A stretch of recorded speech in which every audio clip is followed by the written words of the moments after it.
কি fresh perfume ভাল লাগে, কিন্তু এরকম জেনারিক ফ্রেশ পারফিউম দিতে দিতে বোর্ড হয়ে গেছেন, তাই তো?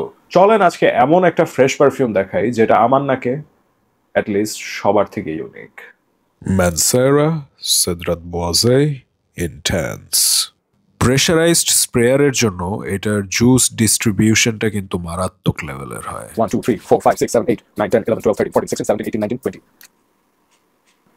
লেবুর রসের সাথে আপনারা যদি ব্ল্যাক কারেন্টের একটু juice Milan, black current juice মার্কেটে অ্যাভেলেবল আছে, চিন্তার কিছু নাই, চাইলেই আপনারা টেস্ট করতে পারবেন।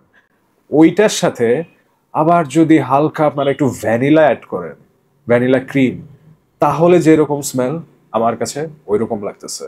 চিড়িয়াখানায় যখন সিংহের খাঁচার কাছে যাবেন বা বাঘের খাঁচার কাছে যাবেন, ওই জায়গা থেকে একটা অ্যানিমেলিক একটা গন্ধ আসে, ঠিক আছে?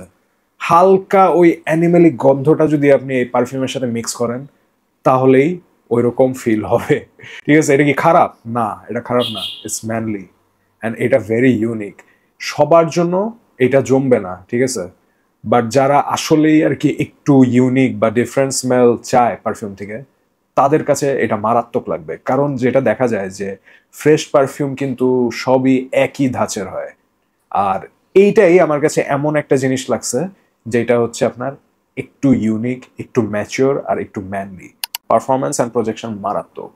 পারফরমেন্স বলতে পারেন হচ্ছে কাপড়ে 10 ঘন্টার মতো থাকে, আর ধরেন স্কিনে 6.5 থেকে 7 ঘন্টা এরকম। আর projection first 1.5 hours or 2 hours অনেক ভালো থাকে, তারপর আস্তে আস্তে জিনিসটা স্কিন সেট হয়ে যায়। এখন জিনিসটা কি ওয়ার্থ ইট প্রাইস পয়েন্ট অনুযায়ী? ওয়েল, আপনি যদি নিশ পারফিউম হিসাবে চিন্তা করেন, এটার প্রাইস কিন্তু ভালোই কম আছে, অর্থাৎ 8.7 থেকে 9,000-এর মধ্যে ফুল প্রেজেন্টেশন।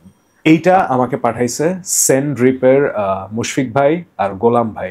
আপনারা যদি এই দুইজন মানুষকে না চেনেন তাহলে ভুল করবেন, কারণ হচ্ছে এদের মতো ভদ্র মানুষ কমিউনিটিতে খুবই কম আছে। এরা অ্যাটলিস্ট আপনাকে ঠকাবে না, এইটুক গ্যারান্টি আমি দিতেছি আপনাদেরকে।